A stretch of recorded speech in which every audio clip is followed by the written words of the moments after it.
హన్మకొండ 1000 స్తంభాల గుడిలో శివరాత్రి ఉత్సవాలు వైభవంగా జరుగుతున్నాయి. వేకువజాము నుంచే భక్తులు పెద్ద ఎత్తున తరలివచ్చిన శివయ్యను దర్శించుకుంటున్నారు. అభిషేకాలు చేస్తూ మొక్కులు చెల్లించుకుంటున్నారు భక్తులు. శివనామ స్మరణతో 1000 స్తంభాల గుడి ప్రాంగణం మారుమోగుతోంది. ఇదే అంశానికి సంబంధించి రాష్ట్ర వ్యాప్తంగా కూడా శివనామ స్మరణతో శివరాత్రి సందర్భంగా ఆలయాలన్నీ మారుమోగుతున్నాయి. ఇదే అంశానికి సంబంధించి హన్మకొండ నుంచి రవికాంత్ లైవ్ ద్వారా సిద్ధంగా ఉన్నారు. అలాగే వేములవాడ నుంచి మా ప్రతినిధి వేణుగోపాల్ సిద్ధంగా ఉన్నారు. ముందుగా రవికాంత్, మీరు చెప్పండి, సిద్ధేశ్వర ఆలయంలో, హన్మకొండ సిద్ధేశ్వర ఆలయంలో మహాశివరాత్రి సందర్భంగా ఏ విధంగా అక్కడ మొక్కులు చెల్లించుకుంటున్నారు భక్తులు? దీనిపై ఏ విధంగా ఓం నమ శివాయ, హర హర మహాదేవ అంటూ ఆలయాలన్నీ మారుమోగుతున్న సిచ్యువేషన్ అయితే మనం రాష్ట్ర వ్యాప్తంగా చూస్తున్నాం. అక్కడ ఏ విధంగా ఉంది, అక్కడ ఏర్పాట్లు ఏ విధంగా ఉన్నాయి, భక్తులు ఏమంటున్నారు, అప్డేట్స్ ఏంటి?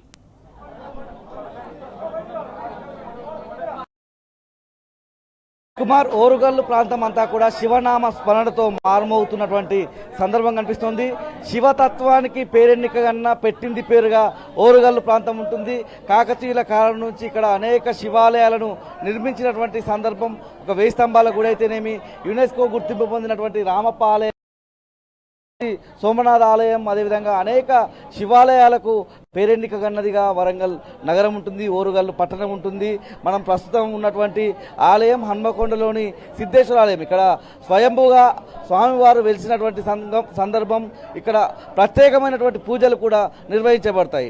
ఎక్కడ చూసినా కూడా దేశంలో, ప్రపంచంలో ఎక్కడ చూసినా లేనటువంటి ఒక ప్రత్యేకతలు, మనం ఉన్నటువంటి విశిష్టతలు, మనం ఉన్నటువంటి సిద్ధేశ్వర ఆలయంలో దాగి ఉన్నటువంటి సందర్భం. కాకతీయుల కాలం నుంచి ఈ ఆలయం కూడా ఉన్నటువంటి సందర్భం. మనం ఉన్నటువంటి ఈ ఆలయానికి సంబంధించి ప్రత్యేకతలుగా పశ్చిమ ముఖాన ఉన్నటువంటి స్వామివారి ముఖద్వారాన్ని మనం చెప్పుకోవాల్సి ఉంటుంది. మనతో పాటు ఆలయ అర్చకులు ఉన్నారు, మాట్లాడించేటువంటి ప్రయత్నం చేద్దాం. అసలు శివరాత్రి సందర్భంగా ఇట్లాంటి పూజలు ఉంటాయి, ఆలయానికి సంబంధించినటువంటి విశిష్టతలు కూడా చెప్పే ప్రయత్నం చేయండి. ఓం నమ శివాయ.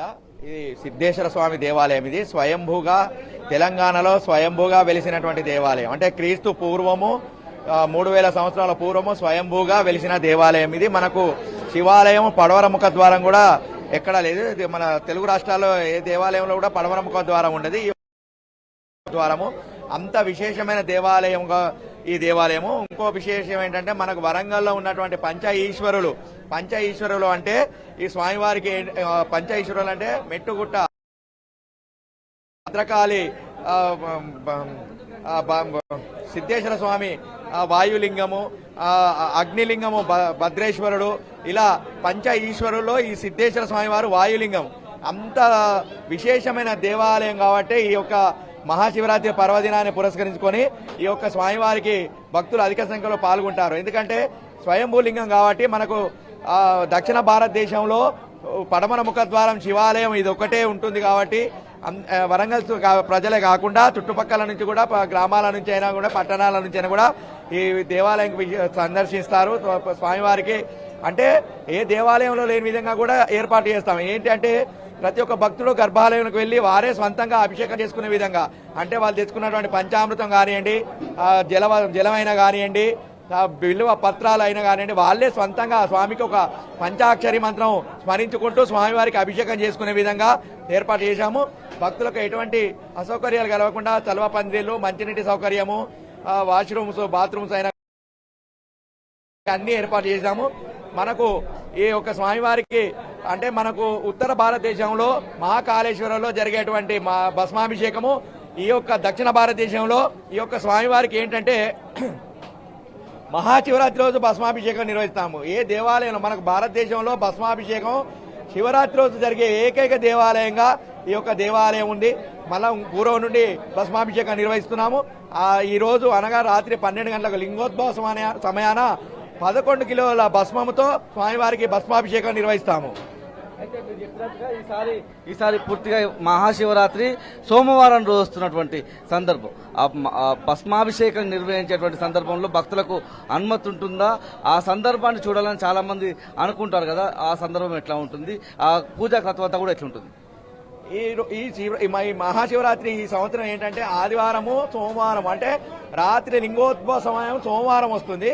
12 గంటలకు కాబట్టి అది సోమవారం కూడా ఆ తిథి కలుస్తుంది. అంతటి విశేషమైన తిథి కాబట్టి ఈ సంవత్సరం మహాశివరాత్రి వచ్చింది. ఈ యొక్క భస్మాభిషేకానికి భక్తులకు కూడా దర్శించుకునే ఏర్పాటు చేశాము. అభిషేకం అయి తదనంతరము ఆ భక్తులకు ప్రతి ఒక్క భక్తుని కూడా ఆ అభిషేకం నిర్వహించిన ఆ భస్మము స్వామివారి భస్మము వారికి నుదుటికి తిలికించి ఆ స్వామివారికి ఆశీర్వచనం కూడా ఇస్తాము. ఇంకా అభిషేకాలకు సంబంధించి శివుడు అంటే అభిషేక ప్రియుడు, జలంతో అభిషేకించిన కరుణిస్తాడని ఉంటుంది కదా, ఇంకా ఎట్లాంటి అభిషేకాలు జరుగుతాయి ఈ రోజంతా కూడా, ఇంకా ఎట్లాంటి పూజా కార్యక్రమాలు జరుగుతాయి?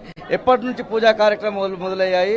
జాగరణ వరకు కూడా, జాగరణ పూర్తయి రేపటి తిథి పూర్తయ్యే వరకు కూడా ఎట్లాంటి కార్యక్రమాలు ఉంటాయి పూజా కార్యక్రమాలు? ఉదయం 3 గంటల నుండి భక్తులకు దర్శన భాగ్యం కలిగించాము. ఉదయం 3 గంటల నుండి ప్రతి ఒక్క భక్తుడు గర్భాలయానికి వెళ్లి అభిషేకం నిర్వహించుకుంటున్నాడు.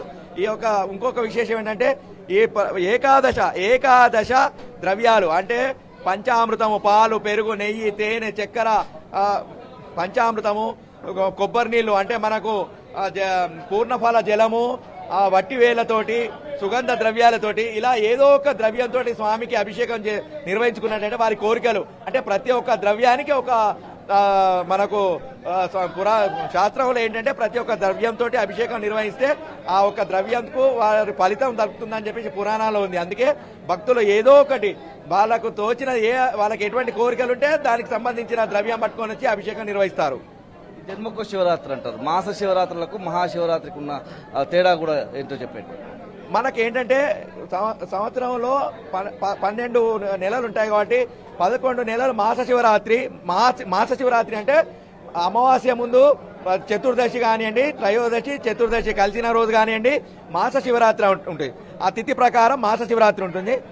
11 నెలలు మాస శివరాత్రి అయి 12వ మహాశివరాత్రి అవుతుంది. అంత ఈ 11 నెలలు ఉపవాసం దీక్ష చేసిన వాళ్లకు ఈ 12 నెల మహాశివరాత్రి రోజు వాళ్ళు కటిక ఉపవాసం అంటే నీరు కూడా తాగకుండా స్వామివారికి అభిషేకం నిర్వహించుకున్నట్టయితే వాళ్ళకి ఎటువంటి కోరికైనా తీరుతుందని చెప్పేసి మనకు పురాణాలో ఉంది. ఇది మొత్తంగా చూసినట్టయితే సిద్ధేశ్వర ఆలయంలో ప్రత్యేకమైనటువంటి పూజలు, అభిషేకాలు కొనసాగుతున్నాయి. మనం చూసినట్టయితే ఈ ఆలయంలో జలాభిషేకం చేస్తున్నారు.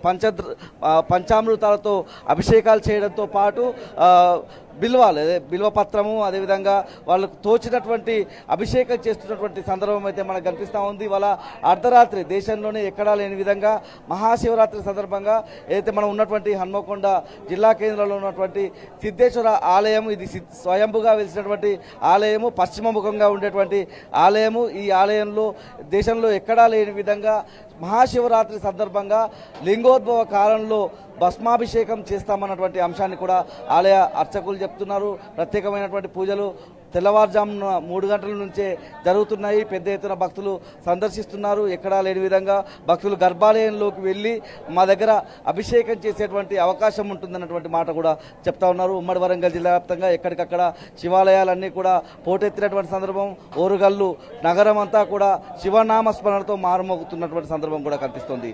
Kumar, right, thank you Ravikanth.